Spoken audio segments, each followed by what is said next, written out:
Gloire à Dieu dans les lieux très hauts. Paix dans vos maisons par Jésus-Christ notre Seigneur. Nous vous bénissons avec cette parole parce que c'est le seul moyen par lequel Dieu peut vous atteindre, parce que la parole de Dieu est la source de toute bénédiction. C'est par elle que Dieu a créé toutes les choses qui existent, que ce soit les choses visibles ou les choses invisibles. C'est pourquoi nous allons continuer toujours dans notre pensée sur la transfiguration de notre Seigneur Jésus-Christ. Aujourd'hui, nous allons franchir une étape pour parler de la question que les disciples avaient posée au Seigneur Jésus-Christ quand il descendait déjà de la montagne. Nous allons prendre les Écritures. Nous lisons le même texte de Matthieu 17 pour nous rafraîchir la mémoire. Pour gagner du temps, nous allons prendre le verset 9e.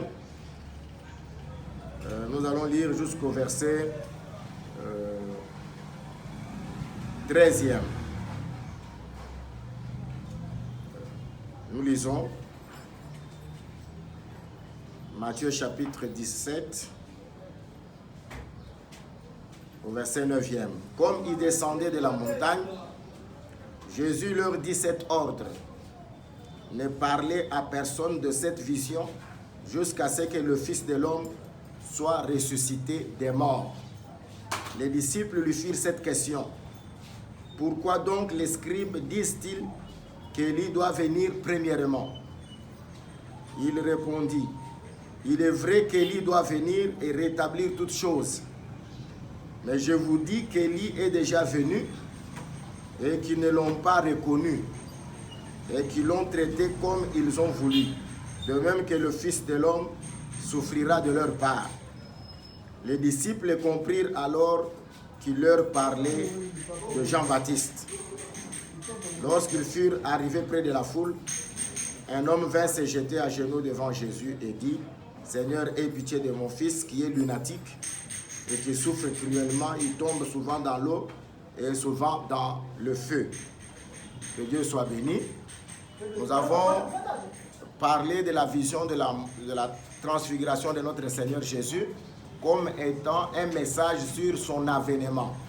Parce que dans 1 Pierre, dans l'épître de 2 Pierre, chapitre 1, l'apôtre Pierre nous explique que c'est comme ayant vu sa propre majesté de ses propres yeux, parce qu'ils étaient les témoins à la montagne de la transfiguration. Quand la gloire magnifique lui fit entendre cette parole: celui-ci est mon fils bien-aimé en qui j'ai mis toute mon affection. Donc vous allez comprendre que Jésus-Christ, c'est sur lui que tout l'amour de Dieu repose. Donc si vous n'êtes pas avec Jésus, vous ne pouvez pas être bénéficiaire de l'amour de Dieu. C'est qu'aujourd'hui, pour croire que Dieu vous aime, c'est seulement quand vous êtes avec Jésus-Christ. Vous savez que le verset qui synthétise toute la Bible, toutes les Saintes Écritures dit: car Dieu a tant aimé le monde qu'il a donné son Fils unique, afin que quiconque croit en lui ne périsse point, mais qu'il ait la vie éternelle. Donc l'amour de Dieu est manifesté dans le don du Fils. Si vous n'avez pas cru au Fils, au don de Dieu, vous n'avez pas approuvé le témoignage de Dieu, vous ne pouvez pas vivre l'expression et la matérialisation de cet amour divin. Que Dieu soit loué. Alors vous comprenez qu'à la montagne, il y a eu Jésus-Christ transfigurer son visage comme le soleil. On l'avait dit la fois passée, ses habits devinrent blancs comme la lumière. On l'avait expliqué que les habits représentent le royaume. Le visage de Jésus, comme le soleil, il est retourné dans son essence première, parce que le soleil représente Dieu lui-même. Selon David qui dit dans le psaume 84, verset 13e, l'Éternel Dieu est un soleil et un bouclier. Saul sur le chemin de Damas, alors qu'il était enragé, fou de colère pour les disciples de Jésus, et il allait de ville en ville en faire des prisonniers et les remettre chez les sacrificateurs. il avait rencontré en plein midi une lumière qui dépassait la lumière du soleil. Donc le soleil naturel, il y a une lumière qui dépassait ce soleil-là. Donc vous comprenez que Jésus-Christ n'est pas ce soleil des géographes, ce soleil qui est une étoile, mais c'est un autre soleil. C'est le soleil de la justice. C'est pourquoi le père de Jean-Baptiste, en prophétisant sur la naissance de son fils, pouvait dire dans Luc chapitre 1, verset 78, il dit que c'est en vertu de la miséricorde, des entrailles de la miséricorde de notre Dieu, que le soleil levant nous a visités d'en haut. Donc vous comprenez que Jésus-Christ était le vrai soleil, qui est la nature de Dieu. Donc il est retourné dans son essence première. C'est ainsi que c'est une vision qui a manifesté Jésus-Christ dans sa gloire. Vous allez vous rappeler que dans Jean chapitre 17, verset 5, il pouvait dire « Père, glorifie-moi de la gloire que j'avais auprès de toi avant que le monde ne fût. » C'est quand il est descendu sur la terre, il s'était dépouillé de cette gloire-là. D'après Philippiens, il dit, ce qui faisait de lui Dieu, il ne s'est pas accroché à cela comme une proie à arracher, mais il s'était dépouillé, il s'était abaissé, il s'était humilié en prenant la condition de l'homme. Donc la condition de l'homme, c'est une condition d'humiliation. Maintenant, c'est ainsi que sur la montagne, il a voulu leur manifester sa véritable essence, sa véritable nature. C'est ainsi qu'on l'a vu dans la gloire, son visage rayonnant comme le soleil et ses habits blancs comme la lumière. Et tout de suite, les disciples ont vu Élie et Moïse leur apparaître. Il était avec Jésus dans la gloire. C'est ainsi que dans notre première intervention, on avait manifesté que Élie et Moïse, c'est le type de l'église triomphante qui va entrer avec lui dans la gloire. C'est pourquoi dans 1 Thessaloniciens chapitre 4, on présente ceux qui vont être enlevés dans deux parties. La première partie, c'est les morts en Christ. Nous les vivants, nous ne devancerons pas les morts dans le Seigneur. Pas tous les morts, mais les morts qui sont morts avec le témoignage de Jésus-Christ. C'est-à-dire qui ont cru en la mort et en la résurrection du Seigneur Jésus. Ceux-là, au son de la trompette, de la dernière trompette, ils ressusciteront premièrement. Et nous les vivants, nous serons transmués pour, c'est-à-dire transmuer, ça veut dire quitter le corps corruptible, le corps mortel, et revêtir l'immortalité. C'est que quitter le corps d'humiliation, parce que ce corps dans lequel nous nous trouvons, c'est un corps d'humiliation parce qu'il est sujet à la corruption. D'ailleurs, chaque matin, le corps nous donne le message. Quand tu te réveilles le matin, le corps te donne le message qu'il est corruptible. Et il y a des histoires qui vous sortent sur le corps, dans la bouche. Vous devez vous rincer la bouche, nettoyer les yeux pour enlever toutes ces histoires qui vous montrent que le corps est corruptible. C'est ainsi que nous devons être transmués pour quitter le corps corruptible et entrer dans le corps incorruptible, quitter le corps d'humiliation afin d'entrer dans le corps de la gloire, des corps glorieux, semblables au corps de Christ ressuscité. Parce que Christ ressuscité était déjà dans les corps glorieux. Rien ne pouvait l'empêcher, même si les portes de la maison étaient fermées, il pouvait passer et aller rencontrer ses disciples sans qui avaient peur, qui étaient confinés, parce que le confinement n'a pas commencé aujourd'hui. Par peur des Juifs, ils s'étaient renfermés dans les maisons et le Seigneur pouvait accéder, leur parler sans problème, parce qu'il était dans le corps de gloire. Et nous croyons aussi que cette dimension-là, c'est une dimension qu'un enfant de Dieu peut atteindre même avant son enlèvement.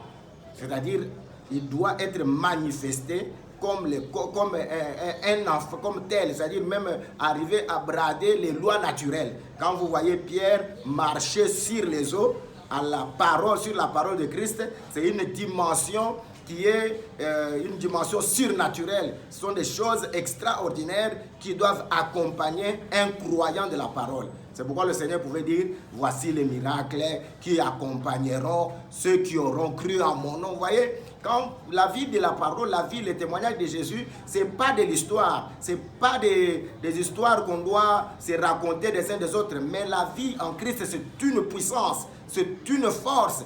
Le Paul disait, je n'ai point honte de l'évangile, car c'est la puissance de Dieu pour le salut de quiconque croit. Donc quand vous êtes dans l'évangile, vous devez vivre la vie de puissance. Vous devez vivre la vie de surnaturelle. Gloire au Seigneur Jésus. Donc le surnaturel doit accompagner le témoignage de Jésus-Christ, parce que le témoignage de Jésus-Christ, c'est le témoignage de la résurrection. La résurrection comme la victoire sur la mort. Je voudrais te dire, toi qui m'écoutes, que en Jésus-Christ, la mort a été vaincue.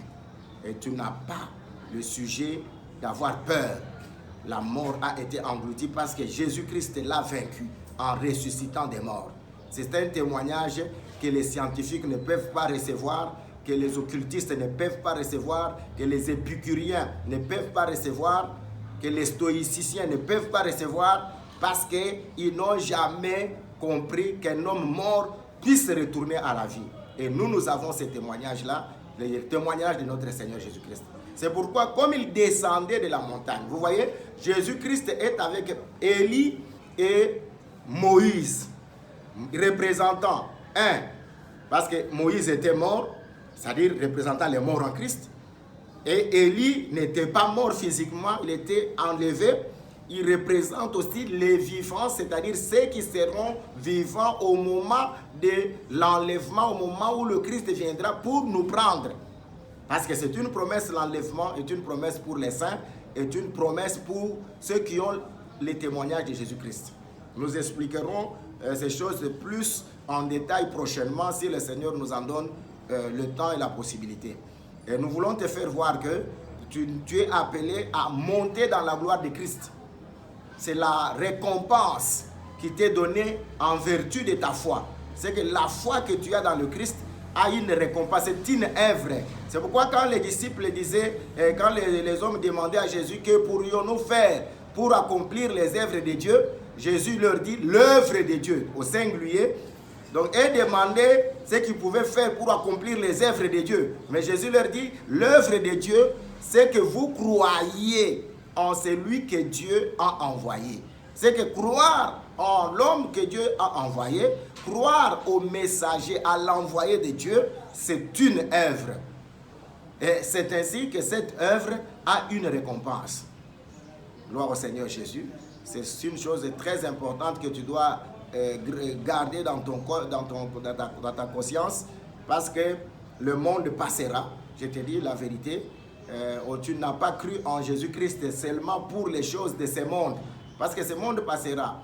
Aujourd'hui, nous allons vivre les bouleversements, même de l'ordre mondial, de l'ordre économique. Vous voyez ce que ça donne, ce confinement, le manque de travail, tout ce qui se passe aujourd'hui. L'humanité est devenue vraiment très faible, très incertaine, parce que un petit virus, une petite bête est en train de ravager toute l'humanité entière, bien aimé. Cela montre la limite de l'homme. Même les plus puissants ont courbé et sont devenus faillibles. Et les États qui dominaient dans le monde, leur système sanitaire est défaillant. Vous comprenez qu'il y a des morts en cascade. Cela montre seulement que l'homme est une herbe. Et toute sa gloire, elle est comme la fleur de l'herbe. La fleur tombe, elle se fane. C'est ce que la parole de Dieu montre. Mais il y a une chose qui demeure éternellement, c'est la parole de l'évangile. Donc si vous demeurez, vous rencontrez cette parole de l'évangile, vous allez survivre, vous allez vivre au-delà des temps. Pourquoi? Parce que la parole est infaillible. Gloire au Seigneur Jésus. Alors vous comprenez que après qu'il descendait de la montagne, il y a deux recommandations, il y a deux choses qui se passent. Jésus dit aux disciples, ne parlez à personne de cette vision jusqu'à ce que le Fils de l'homme soit ressuscité des morts. C'est très important. Cela montrait déjà que cet enseignement-là, la vision, parce que quand ils ont entendu la voix qui leur disait, celui-ci est mon fils, en qui j'ai mis toute mon affection, écoutez-le. c'est toutes ces recommandations, Jésus leur dit que ce n'était pas pour ce temps-là. Il fallait attendre sa résurrection. Amen. Il fallait attendre qu'il soit ressuscité des morts. Donc il fallait attendre une autre dispensation. C'est que la dispensation de la loi devrait continuer jusqu'à la mort de la croix. Et après que Jésus soit ressuscité, que le Saint-Esprit soit donné à ceux qui devraient croire en son nom, devrait s'ouvrir une autre dispensation que nous appelons l'année de la grâce. Et dans l'année de la grâce, c'est l'année où le témoignage de Jésus-Christ devrait être annoncé. Quel est ce témoignage-là? C'est que Jésus revient. Amen. Jésus revient. C'est pourquoi les disciples ont prêché le retour de Jésus-Christ. Dès qu'ils ont reçu le Saint-Esprit, ils disent, croyant à la bonne nouvelle, Jésus revient bientôt. Donc le message de l'Église, c'est annoncer à tout celui qui écoute que le monde devra passer. Ce monde passera et qu'il y a quelqu'un qui va venir pour établir un royaume éternel où la mort sera effacée, où il n'y aura pas de maladie, où il n'y aura pas de pleurs, où il n'y aura même pas de faim, où il n'y aura même plus de mariage parce que les hommes ne se marieront plus aux femmes. Gloire au Seigneur Jésus. Où il n'y aura pas de douleur. Un royaume de paix. C'est te dire que la souffrance du temps présent ne saurait pas être comparée à la gloire à venir qui sera manifestée pour toi. C'est une consolation. C'est une sorte de visitation pour te dire Jésus revient. Les souffrances cesseront, la maladie disparaîtra, la faim ne sera plus, ta honte sera enlevée. Il y a beaucoup de gens qui vivent dans la honte de manquer des choses, de manquer à répondre à leurs responsabilités. Mais je vais te dire une chose, que la honte qui te couvre avec cet évangile doit disparaître de ta vie. Alors, bien-aimés dans le Seigneur, comme ils descendaient de la montagne, Jésus leur dit, ne parlez à personne de cette vision, jusqu'à ce que je sois ressuscité d'entre les morts. Et c'est alors que les disciples se souviennent, ou se souvinrent de l'enseignement des scribes. Qui étaient des scribes? Les scribes, c'était des sacrificateurs. Les scribes, c'était les connaisseurs de la loi. Ils enseignaient. Ils disaient quoi? Ils disaient que le Messie ne viendra pas avant que Élie ne soit venu. C'est là où il y a beaucoup de confusion. Et le passage que les Juifs ou les scribes donnaient, c'est Malachie 4, chapitre 4, verset 5. Nous allons lire cela. Donc, les scribes annonçaient que le Messie viendra. Mais avant qu'il ne vienne, je vous enverrai Élie le prophète. Maintenant, tout le problème c'est celui-là. Les disciples posent la question, pourquoi les disciples ont-ils dit qu'il faut que Élie vienne premièrement? Parce qu'ils avaient compris ils avaient compris la vision de la transfiguration. Ils ont vu Élie, ils ont vu Moïse. Pourquoi n'ont-ils pas posé la question sur Moïse, mais ils ont posé la question sur Élie? C'est là qu'il est très important. Avant que nous puissions entrer dans les détails, lisons là où les scribes avaient tiré cet enseignement. Nous lisons Malachie, ou bien Malachie, chapitre 4. Malachie, c'est le dernier livre de l'Ancienne Alliance.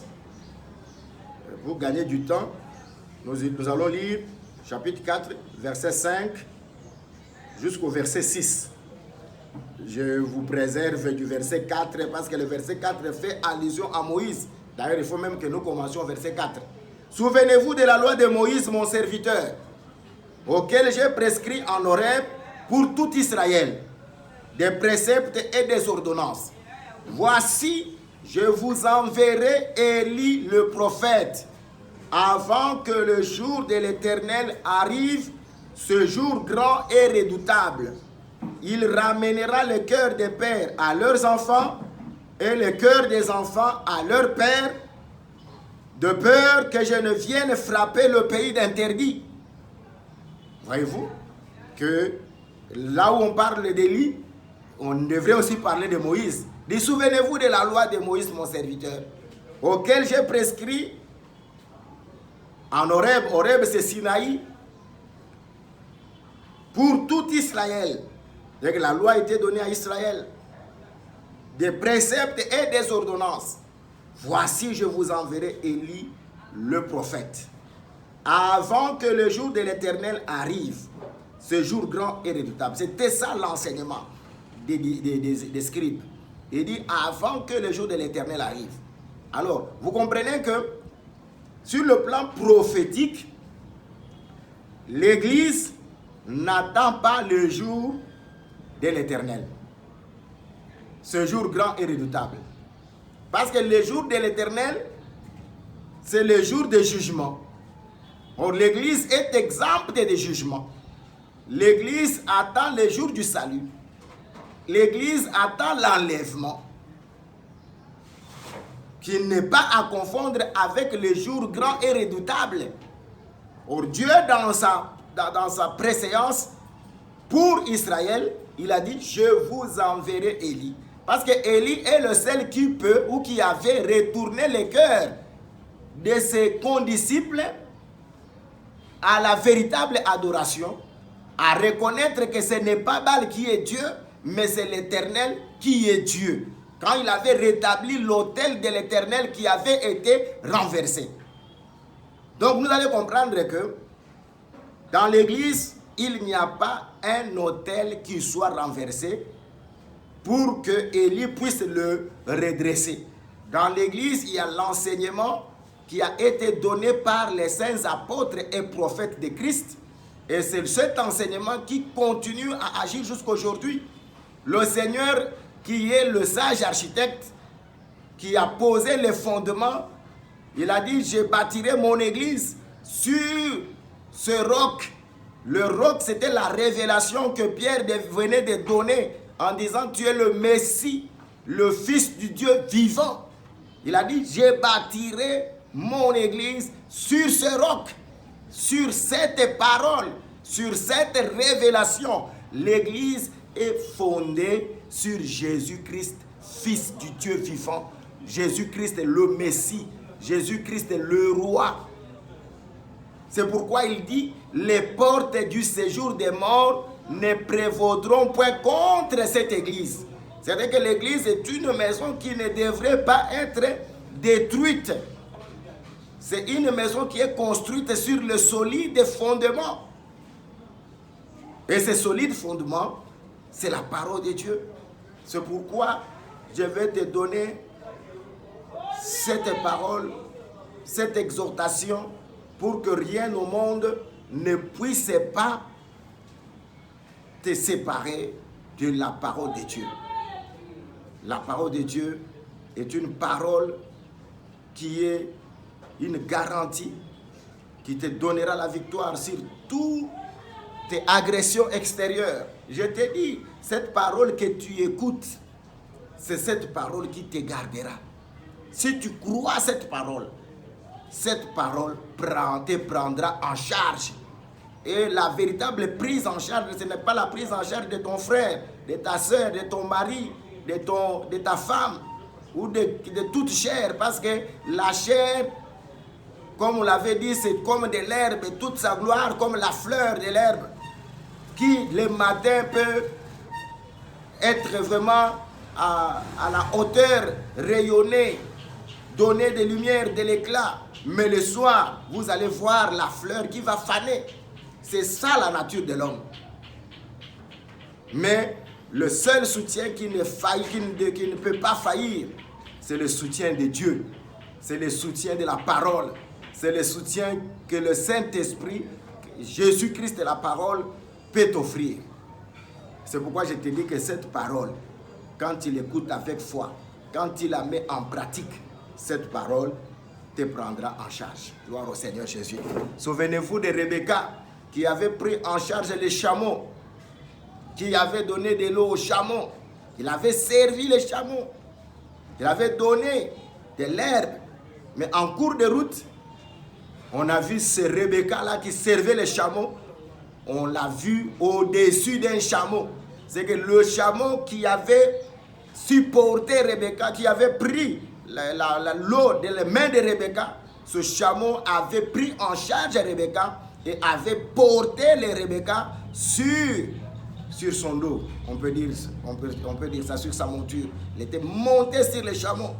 Et pendant toute la distance, le chameau avait porté Rebecca pour que Rebecca puisse voir de loin un homme qui ressemblait à la description que le serviteur avait donnée. Gloire au Seigneur Jésus. Ça, c'est une autre pierre de manche, que la femme devrait voir l'homme qui ressemble à la parole parlée, à la parole prêchée. Le jour où tu le verras, tu le reconnaîtras, parce qu'il sera le même que celui qui t'avait été présenté, qui t'avait été enseigné. C'est qu'un jour, cet enseignement, cette parole deviendra un homme devant toi. Et c'est cet homme-là, quand tu le verras, tu pourras quitter la hauteur du chameau. C'est-à-dire que ce jour-là, les chameaux représentent aussi le ministère de la parole. Ce jour-là, nous n'aurons plus besoin du ministère de la parole. Quand nous le verrons, nous irons vers lui, parce que nous devrons quitter ce qui était partiel. Parce que la Bible dit, quand ce qui est définitif sera manifesté, ce qui est partiel disparaîtra. C'est qu'un jour viendra où nous n'aurons plus besoin qu'on nous enseigne, mais où l'enseignement lui-même sera devant toi. Parce que l'enseignement, c'est le Seigneur Jésus-Christ. Gloire à Dieu. C'est ainsi que vous allez comprendre, bien-aimés dans le Seigneur, les disciples ont posé une très belle question. Pourquoi les scribes disent-ils qu'Élie doit venir premièrement? Je me réjouis de la réponse du Seigneur Jésus. Parce que le Seigneur Jésus, c'est un prophète. Il a dit quoi? Il a dit à ses disciples, il a dit, il est vrai qu'Élie doit venir rétablir toutes choses. C'est ça la chose la plus importante. Donc le Seigneur Jésus est en train de mettre cette prophétie dans son temps. En disant, il est vrai qu'Élie vienne pour rétablir toutes choses. Quand on parle du rétablissement, c'est qu'il y a eu quelque part une destruction. S'il n'y a pas de destruction, on ne peut pas parler du rétablissement. C'est la chose la plus importante. Le ministère d'Élie est un ministère qui est attaché au rétablissement. Il a dit, Élie devra revenir pour rétablir toutes choses. C'est-à-dire ramener les fils à la foi des pères. Gloire à Dieu. C'est la chose que Israël attend. Parce que Israël aujourd'hui est ennemi de l'évangile à cause de toi, à cause de moi, pour que nous puissions entrer d'abord. C'est-à-dire que si Israël avait cru, les choses ne seraient pas passées comme nous le vivons aujourd'hui. Parce que, souvenez-vous que Jésus vienne, une femme vient avec son fils cruellement malade, elle crie, mais Jésus dit, les pains des enfants, on ne peut pas les donner aux chiens. Voilà ce que nous étions. Mais gloire soit rendue à Dieu, parce que la femme avait la révélation que quand ces pains devraient tomber, les chiens devraient prendre les miettes et manger les miettes. Il fallait d'abord que les enfants fassent tomber les pains qui étaient sur leur table. La table des enfants, c'était la loi. Donc vous allez comprendre, bien aimés, qu'aujourd'hui, on ne peut pas parler du rétablissement dans l'église. Parce que dans l'église a été établi le solide fondement. Dans l'église, il n'y a pas un autel quelconque à 12 pierres. Dans l'église, il y a un autel qui porte le témoignage de la mort et de la résurrection de Jésus-Christ. Il y a un enseignement éternel. Cet enseignement qui a été prêché par les apôtres de Jésus-Christ. Et la foi qu'ils nous ont transmise, c'est la même foi que nous avons jusqu'à aujourd'hui. Donc il n'y a pas de rétablissement dans l'église. C'est pourquoi on ne peut pas parler d'un Élie dans l'église. Gloire à Dieu.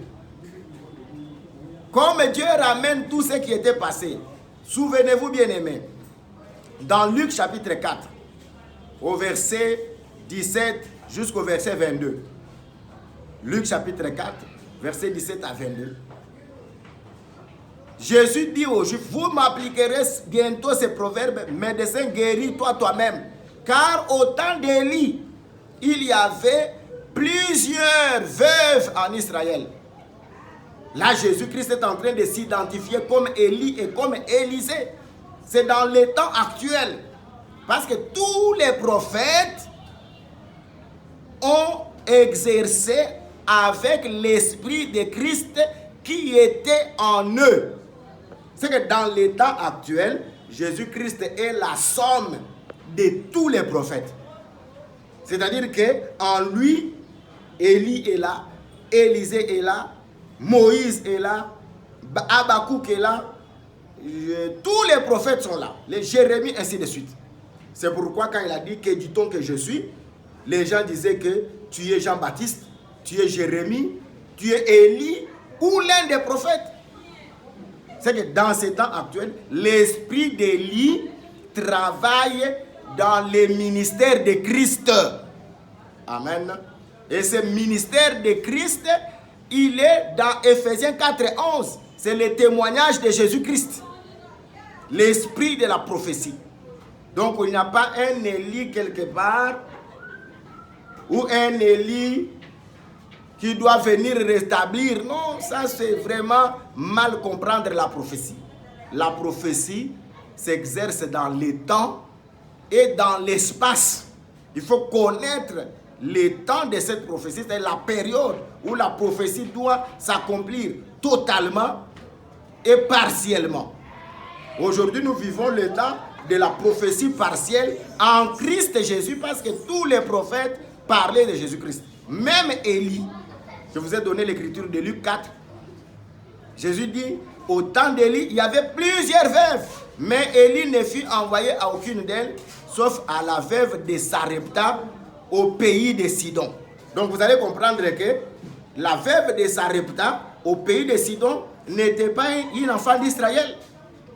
Cela typifiait déjà la grâce qui devait être donnée aux nations. Il a répété également, c'est ça le temps de l'Église, la grâce est offerte aux nations. Il a aussi insinué la guérison de Naaman le Syrien qui était lépreux. Il dit au temps d'Élisée, il y avait plusieurs lépreux.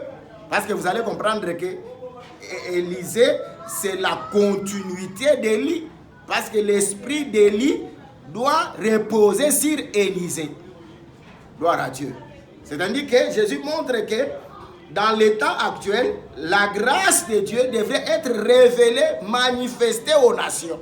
C'est que Israël n'attendait pas. Parce qu'Israël croyait que Dieu était seulement leur Dieu. C'était le Dieu qui avait traité l'alliance avec leur père. Les autres nations ne connaissaient pas l'Éternel. Ils ignoraient que le même Dieu leur avait déjà annoncé par la bouche du prophète Moïse que je susciterai votre jalousie par ce qui n'est pas une nation. C'est-à-dire que Dieu devrait se tourner à une nation qui n'avait pas Dieu pour susciter la jalousie d'Israël. Donc nous comprenons que l'esprit d'Élie aujourd'hui est dans le ministère de Christ.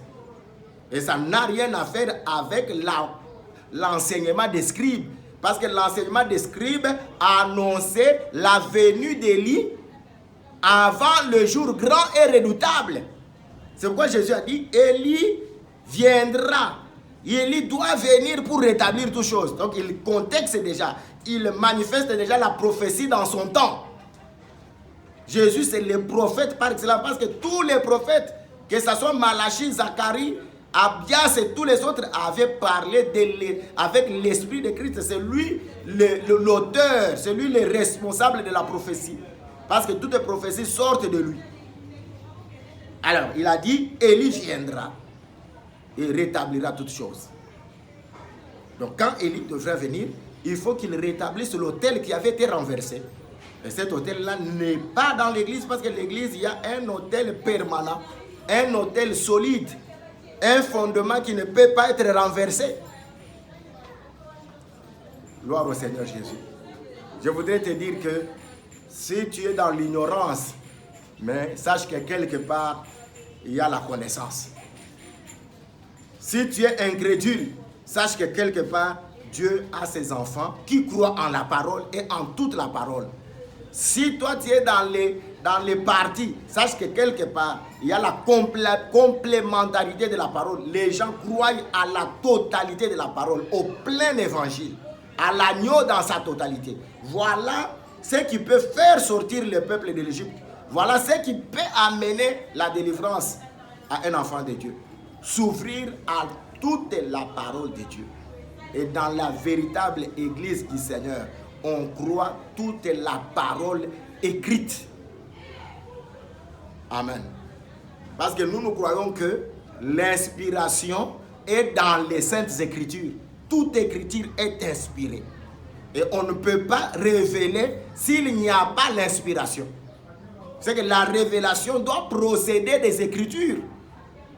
Tout ce qu'on prêche en dehors des Écritures n'est pas la parole. C'est la philosophie des hommes. Nous devons quitter le raisonnement des hommes. Nous devons quitter les philosophies des hommes, les connaissances humaines, les fables habilement conçues. Comme Pierre l'avait dit, ce n'est pas en suivant les fables habilement conçues. C'est-à-dire qu'on peut vous prêcher avec toute la rhétorique, toute la poésie et toutes les bonnes choses, une belle expression, une éloquence, une supériorité de langage, mais Dieu n'est pas là-bas parce que la parole de la révélation n'est pas là, parce que les Écritures inspirées ne sont pas là. Gloire au Seigneur Jésus. C'est pourquoi nous devons avoir en ce temps la connaissance des Écritures. Et les disciples, en écoutant la parole, Jésus leur dit, mais Élie est déjà venu. Là, le Seigneur annonce une autre chose. Il dit, l'Élie est déjà venu, ils l'ont traité comme ils ont voulu. Ainsi, les fils de l'homme, ils ont compris qu'il leur parlait de Jean-Baptiste. Parce que Jean-Baptiste, dans Luc chapitre 1, Gabriel avait dit à son père que le Seigneur Dieu lui donnera l'esprit d'Élie. Amen. Pour qu'il soit manifesté à Israël. Mais Jean-Baptiste lui-même, quand on lui a posé la question, est-ce que es-tu Élie? Que dis-tu de toi-même? Jean-Baptiste dans Jean chapitre 1, il a dit quoi? Moi je suis la voix de celui qui crie dans le désert. En disant, préparez le chemin du Seigneur. Donc Jean il a contextualisé sa mission dans la première venue du Seigneur Jésus-Christ. Il a évoqué Ésaïe chapitre 40, versets 1 à 3. Une voix dit, prépare. Nous voulons lire cela parce que nous sommes en train de chuter pour cette intervention. Nous allons la continuer, l'enrichir davantage. Nous sommes dans Ésaïe chapitre 40. Et vous allez voir que Dieu, il est très propre dans l'évolution, dans l'orientation prophétique de la parole. On prend Ésaïe chapitre 40, versets 1 à 3. Et après, on va lire le verset 6. Pour terminer avec 1 Pierre chapitre 1. Il dit quoi? Ésaïe 40, chapitre 40, verset 2. Une voix crie, préparez au désert le chemin de l'Éternel, aplanissez dans les lieux arides une route pour notre Dieu. Que toute vallée soit exaucée, que toute montagne et toute colline soient abaissées, que les coteaux s'échangent en plaine, que les défilés étroits en vallons. Alors la gloire de l'Éternel sera révélée, et au même instant, toute chair la verra, car la bouche de l'Éternel a parlé. Donc, Jean-Baptiste a contextualisé sa mission dans ces passages de l'Écriture. Je suis la voix de celui qui crie dans le désert. Préparez au désert les chemins de l'Éternel. Et vous allez comprendre que le peuple qui a toujours fait alliance avec Dieu au désert, c'est le peuple d'Israël. Amen. C'est pourquoi dans Osée, il dit, voici, je vous ramènerai, je vous conduirai au désert, je parlerai à vos cœurs comme au temps de votre jeunesse. C'est ça l'alliance que Dieu avait traitée avec la maison d'Israël. Et Jean-Baptiste est venu pour maintenant annoncer la venue du Seigneur Jésus-Christ, sa naissance. Maintenant au verset 6, une voix dit, crie, et il répond, que crierai-je? Toute chair est comme l'herbe, et tout son éclat comme la fleur des champs. L'herbe sèche, la fleur tombe, quand le vent de l'Éternel souffle dessus. Certainement le peuple est comme l'herbe sèche, la fleur tombe. Mais la parole de notre Dieu subsiste éternellement. Nous voulons connaître cette parole-là. C'est quelle parole? Dans 1 Pierre, nous allons aujourd'hui nous arrêter par là. Après, nous allons prier pour vous. Comme c'est notre coutume de prier toujours pour vous, bien-aimés, dans le Christ. Nous allons prendre 1 Pierre, chapitre 1. Dieu est très propre dans l'orientation de sa parole. 1 Pierre, chapitre 1.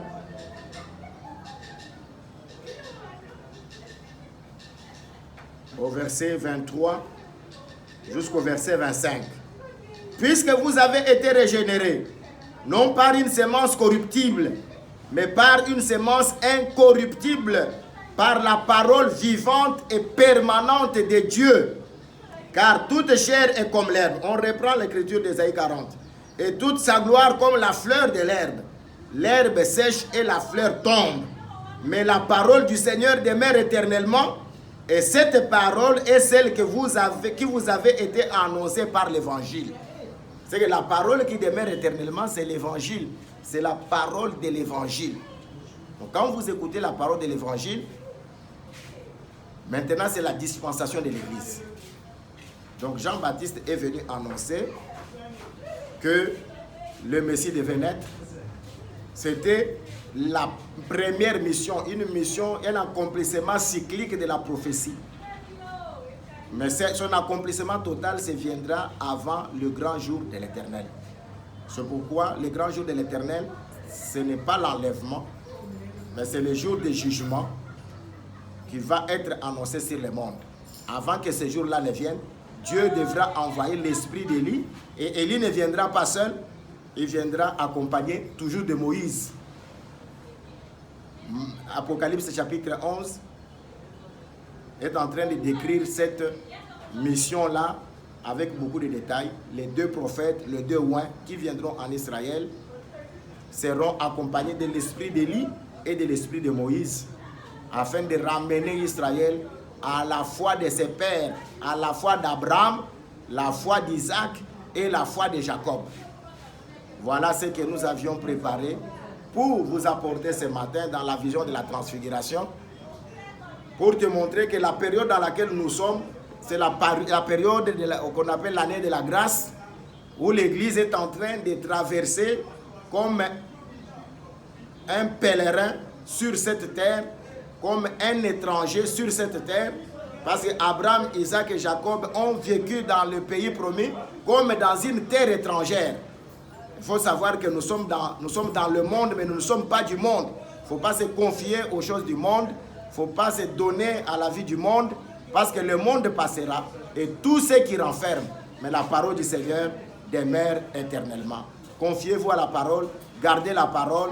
Cette parole vous bénira, cette parole vous gardera, cette parole vous donnera la victoire sur toutes sortes d'agressions, que ce soit spirituel, que ce soit physique, que ce soit sanitaire. Laisse que la main puissante de notre Dieu puisse vous garder et puisse vous bénir de partout où vous nous écoutez. Dans le nom du Seigneur Jésus-Christ, nous avons ainsi prié. Amen. Nous prions. Seigneur, j'abandonne tous tes enfants qui ont écouté ces messages partout où ils sont dans tes mains puissantes. Laisse que ta gloire puisse se révéler dans leur vie, Que ta puissance puisse se manifester, Seigneur Jésus. Que la foi des saints apôtres puisse continuer à agir. Et que tu puisses donner à mon frère et à ma soeur la capacité de survivre ces moments difficiles, ces moments d'agression, ces moments de maladie, ces moments de confinement. Qu'il vive sa foi dans toute la liberté, qu'il n'abandonne pas la foi. La foi est un bouclier et que cette foi en Jésus-Christ puisse préserver tes enfants de contamination, préserver tes enfants, Seigneur, de mort, de maladie et leur donner la victoire à tous égards pour la gloire de ton Saint-Nom. Nous avons ainsi prié au nom du Seigneur et Sauveur Jésus-Christ. Amen. Amen. Nous vous disons, bien-aimés, que nous recevons toujours le mardi et le jeudi de 15h à 18h au bureau, que chaque dimanche nous passerons comme aujourd'hui pour vous donner les messages de 11h à 12h. Ça se passe en direct sur la ligne, sur nos pages Facebook Assemblée des Saints de Lukandu ou même sur notre propre page Facebook. Et cette fois-ci, vous aurez une nouveauté. Ça se passera aussi sur la chaîne YouTube. Que la paix de notre Seigneur Jésus-Christ vous soit donnée. Amen. Amen. Amen.